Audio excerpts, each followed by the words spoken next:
पाकिस्तान ने गोला ने मार दिया।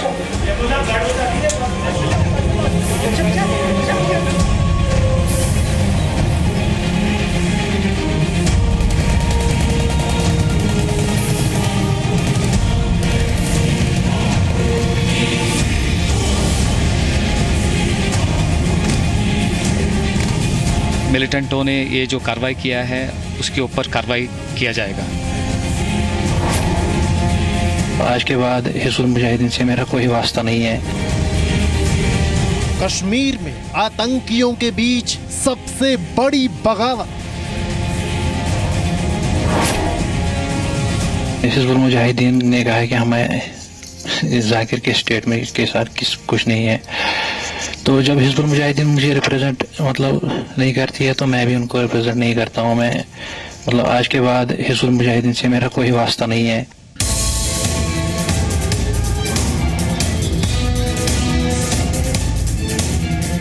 नए बुरहान ने हिज़्बुल को दिया ट्रिपल तलाक। मुझे फर्क नहीं पड़ता है कोई मेरे साथ हो ना हो, लेकिन मुझे उम्मीद है अल्लाह ताला मेरे साथ है और मैं अपने बयान पे पूरा स्टैंड हूँ।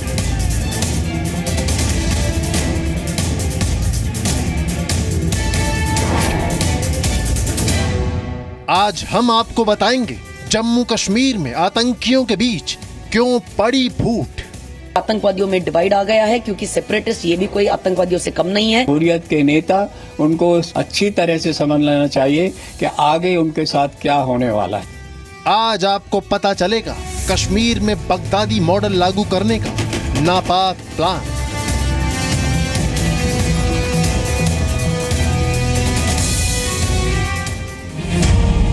आज आप जानेंगे आखिर जम्मू कश्मीर में नौशेरा में सीज फायर तोड़कर आम लोगों की जान ले रहे पाकिस्तान का कैसे होगा काम तमाम। जंग और कन्फ्रंटेशन, इस तरह से गोलाबारी से सबसे ज्यादा नुकसान जो होता है हमारी रियासत का होता है, हमारे लोगों का होता है। हमें प्रोएक्टिव होना पड़ेगा। हम लोग अभी तक क्या है, पिछले 40-50 साल से हम रिएक्ट करते हैं। हमेशा हम लोग करते रहते हैं कि वो फायर करेगा तो हम गोला फायर करेंगे। पाकिस्तान को ये डर लग रहा है कि भारत कुछ स्ट्रॉन्ग एक्शन लेगा उनके खिलाफ, और डर के मारे पाकिस्तान सीज फायर वायलेशंस कर रहा है। भारत समय आ गया है कि पाकिस्तान के खिलाफ इन तरह की हरकतों के ऊपर एक कड़ा रुख अपनाए। लेकिन सबसे पहले देखिए स्वर्ग का भस्मासुर।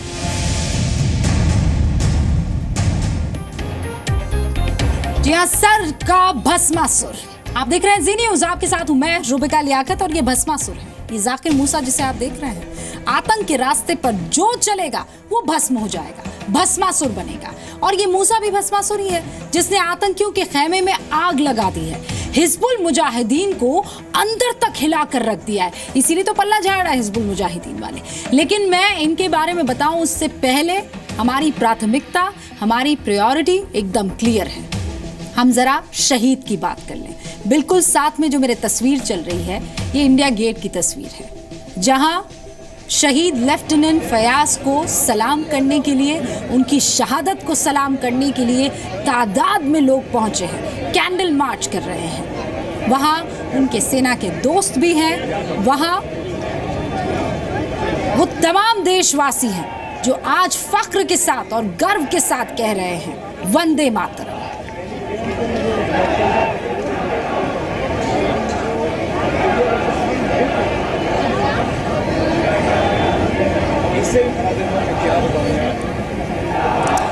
तो हिज़्बुल मुजाहिदीन को अंदर तक ये तस्वीरें भी हिलाकर रख देंगी, हिलाकर वैसे भी अंदर तक उसे मूसा ने भी दिया है।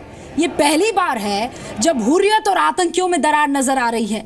मूसा ने हुर्रियत को एक तरह से एक्सपोज कर दिया है जब वो ये कह रहा है कि देखो जो टारगेट हमने दिया है, हम शरिया लॉ का जो है वो लागू करना चाहते हैं और इससे हम पीछे नहीं हटेंगे। अगर तुम पीछे हटे तो तुम्हारा सर कलम कर दिया जाएगा। आप समझ रहे हैं इसका मतलब? ये पहली बार है कि कश्मीर में आतंकियों में भी फूट पड़ गई है, कश्मीर में हुर्रियत और आतंकियों में भी दरार पड़ गई है। इसीलिए तो कह रहे हैं हम, ये स्वर्ग का भस्मासुर साबित हो रहा है।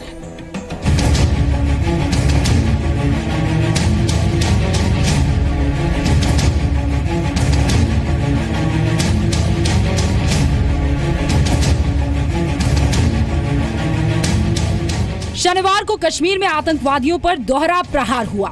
पहला प्रहार आतंकी हाफिज सईद के आतंकी संगठन लश्कर-ए-तैयबा पर और दूसरा प्रहार सैयद सलाउद्दीन के आतंकी संगठन हिजबुल मुजाहिदीन पर। जम्मू कश्मीर के डोडा में हाफिज के आतंकी संगठन लश्कर-ए-तैयबा के 5 आतंकियों को पुलिस ने गिरफ्तार किया। इसमें टोटल 7 आदमी अरेस्टेड हैं। उसमें जो एक मेन है अब्दुल रशीद हरका, उसका छोटा भाई शौकत और 1-2 आदमी और हैं। मोहम्मद अमीन भट्ट, वो लोकली रहने वाला फक्सू एरिया का है, उसके साथ उसका टच था और उसी की इंस्ट्रक्शन पे वो कोशिश कर रहे थे यहाँ पे रिवाइव करने की, क्योंकि उनको अपने आकाओं को खुश करना पड़ता है, उनके साथ मॉनेटरी बेनिफिट जो पैसा वैसा वहाँ से लेना पड़ता है और इसलिए उनकी एक एफर्ट था जिसको कि हमने न्यूट्रलाइज किया है, पूरा मॉड्यूल बस्ट कर दिया। इस खबर को सुनकर आतंकी हाफिज सईद की नींद उड़ गई होगी, लेकिन हिजबुल चीफ सैयद सलाउद्दीन की नींद तो उसके कमांडर मूसा ने ही उड़ा दी है। कश्मीर का नया बुरहान कहे जाने वाले आतंकी मूसा ने हिजबुल में बगावत कर दी है। मूसा ने आतंकी संगठन हिजबुल मुजाहिदीन का साथ छोड़ दिया। रही बात हिजबुल मुजाहिदीन ने कहा कि हमें जाकिर के स्टेटमेंट के साथ कुछ नहीं है, तो जब हिजबुल मुजाहिदीन मुझे रिप्रेजेंट नहीं करती है तो मैं भी उनको रिप्रेजेंट नहीं करता हूँ। मैं आज के बाद हिजबुल मुजाहिदीन से मेरा कोई वास्ता नहीं है। ये वीडियो हिजबुल मुजाहिदीन के उस बयान के जवाब में है जिसमें उसने कहा था कि मूसा के बयान से उसका कोई लेना देना नहीं है। ये मूसा का निजी बयान है। दरअसल शुक्रवार को मूसा ने एक ऑडियो टेप जारी किया था जिसमें उसने कहा था कि वो कश्मीर को इस्लामिक स्टेट बनाना चाहता है और अगर उसके रास्ते में अलगाववादी रुकावट बने तो उनका गला काटकर लाल चौक पर लटका दिया जाएगा। ये लोग सियासी लीडर है, आप लोग इनको इस्लामी लीडर ना कहें, ये हमारे लीडर नहीं हो सकते हैं और इनको अपनी सियासत चलानी हो ना तो हमारे रास्ते में कांटे न बने, हमारी शरीयत के रास्ते में, वरना हम लोग इनके गले काटेंगे पहले, लाल चौक में इनको लटकाएंगे पहले। हिजबुल के बयान के बाद मूसा ने अपने नए ऑडियो टेप में कहा कि वो अपने बयान पर कायम है।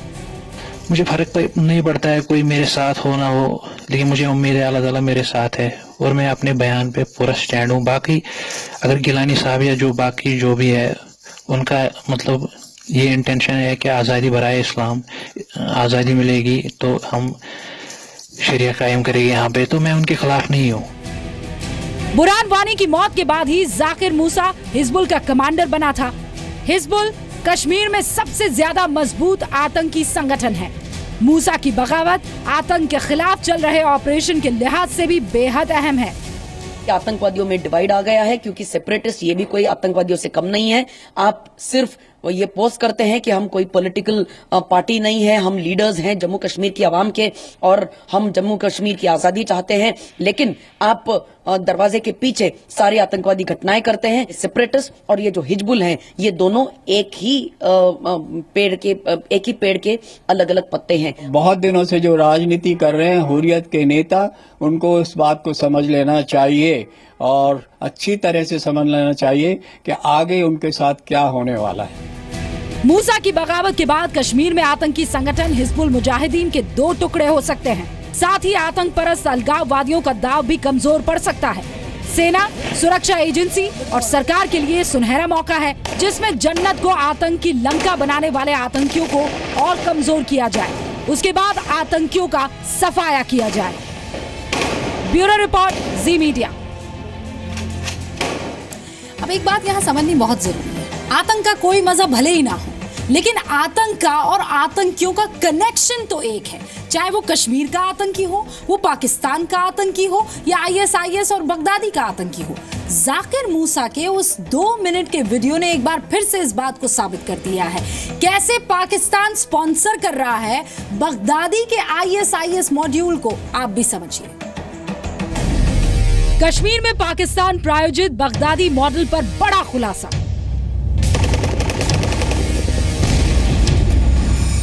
बगदादी मॉडल यानी आतंक राज। बगदादी मॉडल यानी खून खराबा। बगदादी मॉडल यानी इस्लामिक स्टेट बनाने का नापाक प्लान।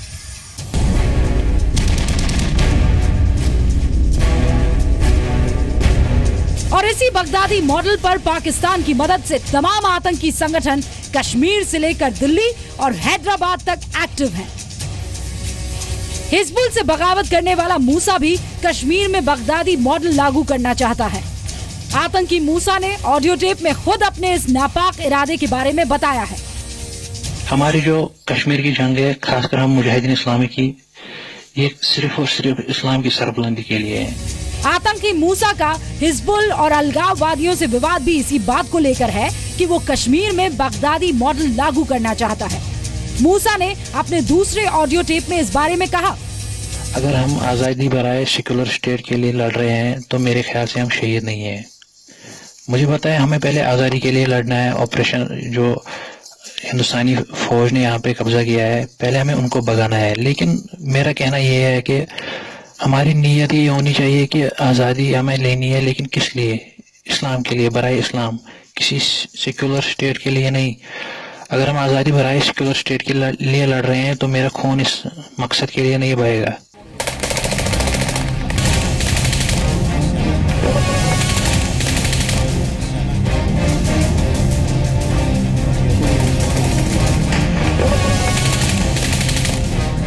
कश्मीर से कन्याकुमारी तक बगदादी का इरादा आतंक का राज कायम करना है। सीरिया और इराक में भागा भागा फिर रहा बगदादी कश्मीर में सक्रिय आतंकी संगठनों के करीब है। खुफिया रिपोर्ट्स के मुताबिक भारत में आतंकी हमले को अंजाम देने के लिए पाकिस्तानी खुफिया एजेंसी ISI और बाकी आतंकी संगठनों के साथ ISIS की कई बैठकें हो चुकी है। बगदादी बहुत देर से उसकी जो प्लान है, अगर आप उसने एक नक्शा भी इशू किया हुआ है, उसके अंदर वो जो खलीफा बनाना चाहता है वो पूरा उसमें हिंदुस्तान और आगे बर्मा तक उसने किया हुआ है। लेकिन ऐसी चीज़ें लोग बनाते रहे, उससे हमें कोई फ़र्क नहीं पड़ता, क्योंकि एक बहुत बड़ा देश है, बहुत ताकतवर देश है। जो हमारी इंटेलिजेंसीज़ हैं उनको चौकन्ना रहना पड़ेगा। पिछले साल हिमाचल के कुल्लू से गिरफ्तार आतंकी आबिद खान ने शुक्रवार को खुलासा किया था कि भारत में ISIS सक्रिय है और काफी संख्या में आतंकियों की भर्ती कर रहा है। जुनूदुल खलीफा फिल हिंद नाम का एक ग्रुप ISIS के लिए काम कर रहा है। ये ग्रुप फंडिंग से लेकर आतंकियों को हथियार की ट्रेनिंग दिलाने का काम भी कर रहा है। ये ग्रुप ISIS के खिलाफ काम करने वाले लोगों, संगठनों की जानकारी इकट्ठा करता है। जो उनका कॉन्सेप्ट है खलीफत का, खलीफा के राज्य का, उसमें इंडिया शामिल है। और वो इंडिया शामिल होने के माने ये होता है कि जो रूट उनका लैंड रूट बनेगा वो पाकिस्तान के थ्रू बनेगा और पाकिस्तान से उनको काफ़ी शह मिलता है, मदद मिलती है। इसलिए ISIS का कोई भी प्लान, ISIS की कोई भी स्कीम भारत के लिए बहुत बड़ा खतरा है। बगदादी के आतंकी बीते कई महीनों से आतंकी हमलों को अंजाम देने की साजिश रच रहे हैं। देश के खुफिया एजेंसियों के मुताबिक करीब ऐसे 55 युवकों की पहचान हुई है जो ISIS में शामिल हो चुके हैं। कंटिन्यूटी नहीं है किसी भी चीज़ के अंदर जो आप कह रहे हो, जो इंटेलिजेंस की है, क्योंकि वो तो देश हित में है। उसके अंदर चाहे वो A गवर्नमेंट हो या B गवर्नमेंट हो, उसमें जो आपके देश के हित हैं, जो नेशनल इंटरेस्ट हैं, वो तो सेम रहेंगे। वो तो सेम, वो इंटरेस्ट अलग नहीं हो सकते हैं। तो उसके लिए इनको जो इंटेलिजेंसीज़ हैं, इनको काफ़ी मशक्क़त करनी पड़ेगी और ये थोड़ा सा आगे जैसे दूसरी कंट्रीज़ की जो इंटेलिजेंसीज़ करती हैं। ISIS भारत में सोशल मीडिया के जरिए आतंक का साइबर जाल बिछा रहा है। युवाओं का ब्रेन वॉश करने के लिए जाकिर नाइक जैसे कट्टरपंथियों के भड़काऊ भाषण सुनाए जाते हैं। मुसलमानों पर अत्याचार के वीडियो दिखाए जाते हैं। युवकों को जन्नत के झूठे सपने दिखाए जाते हैं। आतंकी वारदात को जिहाद का नाम देकर हथियार उठाने के लिए मजबूर किया जाता है। अश्विनी गुप्ता के साथ ब्यूरो रिपोर्ट, जी मीडिया, दिल्ली। अच्छा, भस्मासुर जो है वो सिर्फ कश्मीर में है या स्वर्ग में है, ऐसा नहीं है। ये जहाँ से आ रहे हैं, यानी जहाँ की ये फैक्ट्री है, ये प्रोडक्ट है, वो भी तो भस्मासुर है, यानी पाकिस्तान सबसे बड़ा भस्मासुर, जिसे हमारे देश के प्रधानमंत्री आतंकवाद की जननी कहते हैं। कुलभूषण जाधव मामले पर हार से तिलमिलाए पाकिस्तान, वो अब भारत के बेकसूर नागरिकों को निशाना बनाना सोच रहा है। आज सुबह से पाकिस्तान ने आम लोगों को निशाना बनाकर गोले दागे, गोलीबारी की। अब उस पर ये रिपोर्ट आप देखिए। जम्मू के रिहायशी इलाके में पाकिस्तान की ओर से होने वाली गोलाबारी की आवाज सुन रहे हैं आप। ये पाकिस्तान की बुज़दिली का सबूत है। हमें प्रोएक्टिव होना पड़ेगा। हम लोग अभी तक क्या है, पिछले 40-50 साल से हम रिएक्ट करते हैं। हमेशा हम लोग करते रहते हैं कि वो फायर करेगा तो हम गोला फायर करेंगे, उससे समाधान नहीं होने वाला। आपको कुछ एंटीसिपेट करना पड़ेगा। बॉर्डर पर भारतीय सेना से आंख मिलाने की हिम्मत तक नहीं जुटा पा रहा पाकिस्तान इन दिनों हमारे बेकसूर नागरिकों को निशाना बना रहा है। नौशेरा में सुबह से पाकिस्तान की ओर से हुई फायरिंग होती रही, जिसमें एक ही परिवार के 3 लोगों की मौत हो गई, जबकि कई लोग घायल हैं। सुबह से शेलिंग चल रही थी। इसमें ज़्यादा अफेक्टेड एरिया हमारा जंगड़ सरिया था और बवानी एरिया में काफ़ी फायरिंग हो रही है। तो हॉस्पिटल में इंजर्ड्स को लाया गया हुआ है, उनका ट्रीटमेंट चल रहा है, लेकिन 2 कैजुअल्टी हुई हैं। यहाँ पे ट्रीटमेंट के लिए तैयारियाँ हमने पूरी करके रखी हुई हैं और ट्रीटमेंट चल रहा है जो इंजर्ड है। वेरी अनफॉर्चुनेट जो नौशेरा में पिछले कई दिनों से फायरिंग हो रही है। पहले एक लेडी की डेथ हो गई, फिर दूसरी आज और डेथ्स हो गई हैं इस वक्त। ये अफसोस की बात है और मैंने हमेशा से हमारा ये मानना है कि जंग और कन्फ्रंटेशन इस तरह से गोलाबारी से सबसे ज्यादा नुकसान जो होता है हमारी रियासत का होता है, हमारे लोगों का होता है। नौशेरा, किला दरहल और मंजाकोट में सभी स्कूलों को अनिश्चितकाल के लिए बंद कर दिया गया। भारी फायरिंग के बीच फिलहाल स्थानीय लोगों को स्कूलों में शिफ्ट कराया गया है। इन छोटे छोटे बच्चों को देखिए, इस भीषण गर्मी में इन्हें अपना घर छोड़कर स्कूल में रहना पड़ रहा है। बिना बंदूक के लड़ते हैं और यह लोग वो हैं। आज उस हालात में हमारे लोगों के चेहरे, बच्चों के चेहरे देखें किस तरह बेहाल हुए हम बैठे हुए हैं स्कूल के अंदर। हम चाहते हैं सरकार जल्द से जल्द कोई ठोस कदम उठाए। बहुत सह लिया हमने, बहुत सह लिया, अब सहने का और मादा हमें खत्म हो गया। अस्पतालों में भी डॉक्टरों की छुट्टियां रद्द कर दी गई है। पिछले 3 दिन में पाकिस्तान ने तीसरी बार सीज फायर का उल्लंघन किया है। इससे पहले 11 मार्च को भी पाकिस्तानी गोलाबारी के दौरान नौशेरा में एक महिला की मौत हो गई थी। ये मोर्टार और मोर्टार से छलनी जम्मू कश्मीर के स्कूल की दीवार देख रहे हैं आप।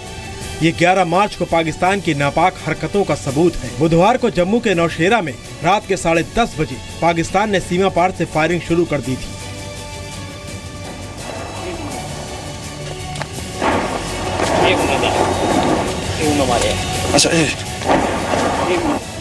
रात को ही फायरिंग की वो आवाज आप सुन सकते हैं। स्कूल और घरों को निशाना बनाकर पाकिस्तान की तरफ से फायरिंग की गई। फायरिंग में एलओसी के पास पोखरनी गांव में 35 साल की महिला की मौत हो गई थी, जबकि उनके पति हनीफ मोहम्मद गंभीर रूप से घायल हो गए। बहुत इतना फायरिंग हुआ, छोटे छोटे बच्चे थे, रो रहे थे, कहीं छुपने की जगह नहीं थी हमारे पास। ऐसे मकान के अंदर छुपे रहे रात को। ये गोला जो 12:35 पर यहाँ पर फटा सर। 3000 जो है गोला यहाँ पर पड़ा है जंगड़ के और सरिया के एरिया में। और ये जो स्कूल है मिडिल स्कूल जंगड़ जहाँ पर हम खड़े हैं, यहाँ की तो पूरी खस्ता हालत हो गई। अगर बच्चे होते तो एक एक घर में क्या पूरे जंगड़ में ही आज रोना जो है पड़ जाता था। नौशेरा के झांझर गाँव के सरकारी मिडिल स्कूल की इन दीवारों को देखिए। पाकिस्तान की ओर से दागे मोर्टार की वजह से इन दीवारों में बड़े बड़े छेद हैं। 10:30 बजे यहाँ पर फायरिंग शुरू हो चुका था सर। बहुत इतना फायरिंग हुआ, छोटे छोटे बच्चे थे, रो रहे थे, कहीं छुपने की जगह नहीं थी हमारे पास। ऐसे मकान के अंदर छुपे रहे रात को। कम से कम 3000 जो है गोला यहाँ पर पड़ा है जंगड़ के और सरिया के एरिया में। और ये जो स्कूल है मिडिल स्कूल जंगड़ जहाँ पर हम खड़े हैं, यहाँ की तो पूरी खस्ता हालत हो गई। अगर बच्चे होते तो एक एक घर में क्या पूरे जंगड़ में ही आज रोना जो है पड़ जाता था। पाकिस्तान की गोलाबारी का जवाब भारतीय जवानों ने भी उतनी ही मजबूती के साथ दिया, लेकिन अब जरूरत इससे कहीं ज्यादा सख्त जवाब देने की है। पाकिस्तान की जो आर्मी की हुकूमत है, जो कि पर्दे के पीछे चल रही है, उनका वजूद इसी वजह से है क्योंकि पाकिस्तान और इंडिया के रिश्ते ख़राब हैं। जिस दिन पाकिस्तान और इंडिया के रिश्ते ठीक हो जाएंगे, उस दिन पाकिस्तान के आर्मी की वजूद नहीं रहेगी। और रिश्ते न ठीक होने के लिए उनका तरीका है सीज़ फायर का वायलेशन करना, आतंकवादियों को भारत में भेजना। पाकिस्तान इस साल के 4 महीनों में 70 से ज्यादा बार सीज फायर तोड़ चुका है। सबसे ज्यादा 40 बार फायरिंग नौशेरा सेक्टर में की गई है। लेकिन पाकिस्तान को ऐसा जवाब कब मिलेगा जिससे वो कभी सीज फायर तोड़ने और बेकसूर नागरिकों को निशाना बनाने का दुस्साहस न कर सके।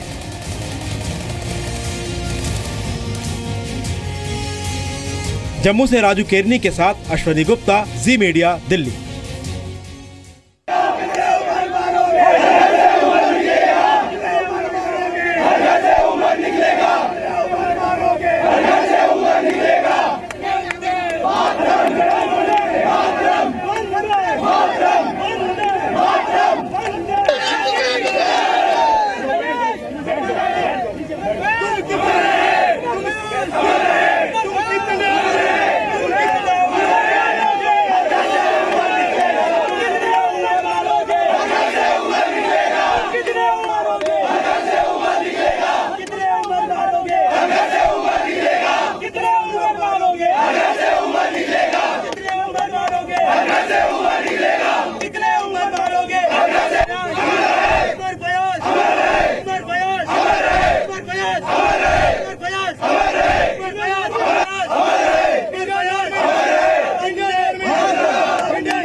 आप समझ रहे हैं, ये तमाचा है। मूसा सरीखे हुर्रियत के उन तमाम अलगाववादियों के मुंह पर यह तमाचा है, आतंकवादियों के मुंह पर तमाचा है। कश्मीर को आतंकी बुरहान वानी नहीं, शहीद फयाज हिंदुस्तानी चाहिए। शहीद लेफ्टिनेंट फयाज को लोग कश्मीर से लेकर दिल्ली तक देखिए कैसे श्रद्धांजलि दे रहे हैं। तुम कितने उमर मारोगे, हर घर से उमर निकलेगा।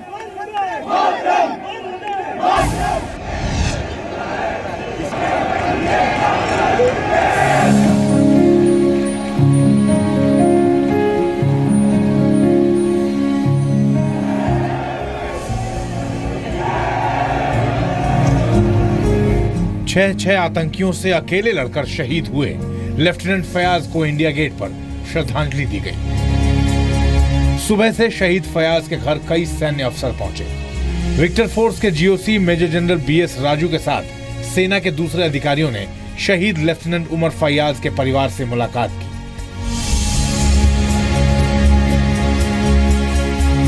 From my side, he's a hero because he has already, his battle started 5 years back and he has fought that battle successfully.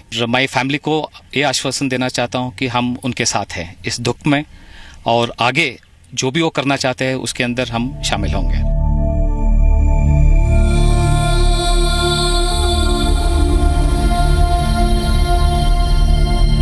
इस दौरान शहीद के परिवार वालों की आंखों में आंसू आ गए। परिवार को शहीद फयाज का सामान सौंपा गया। सेना के अधिकारियों ने शहीद लेफ्टिनेंट उमर फयाज के हत्यारों को कड़ा सबक सिखाने का भरोसा दिया। जो भी मिलिटेंटों ने ये जो कार्रवाई किया है उसके ऊपर कार्रवाई किया जाएगा, और ये कार्रवाई हमारा तरीके से होगा और जल्द होगा। सेना ने शोपियां में एक स्कूल का नाम लेफ्टिनेंट उमर फयाज के नाम पर रखने का फैसला किया। स्कूल का नाम lieutenant Umar Fayaz goodwill school रखा जाएगा। इस रोशनी को बरकरार रखने के लिए हमने ये जो मेरे को बोलने में बड़ी खुशी है कि जो आर्मी गुडविल स्कूल बेहबाग में है उसको हम रीनेम कर रहे हैं। उसका नाम होगा शहीद lieutenant Umar Fayaz goodwill school. शहीद लेफ्टिनेंट उमर फयाज भी विक्टर फोर्स में तैनात थे। उनके हत्यारों की पहचान हो चुकी है और हत्या में शामिल 6 आतंकियों के पोस्टर भी जारी किए गए हैं। 10 मई को 23 साल के शहीद लेफ्टिनेंट उमर फयाज एक शादी समारोह में शामिल होने कुलगाम पहुंचे थे। 2 राजपुताना राइफल्स में तैनात शहीद उमर फयाज ने अपनी नौकरी के दौरान पहली बार छुट्टी ली थी।